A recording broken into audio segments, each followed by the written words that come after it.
ma napadla myšlienka vám natočiť reelsko o kadidle ako esenciálnom oleji z dotera.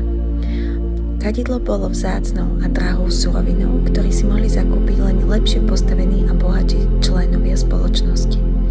Podľa názorov niektorých historikov mohlo kadidlo sa vyrovnať dokonca ceny ako zlata. Ak si dobre pamätáte, aj Ježišovi pri narodení donieslo zlato, kadidlo a mirhu. V súčasnosti je kadidlo považované za dar. Tvrdia to ľudia, ktorí sa zaoberajú bylinkami, alternatívnou liečbou, zdravým životným štýlom.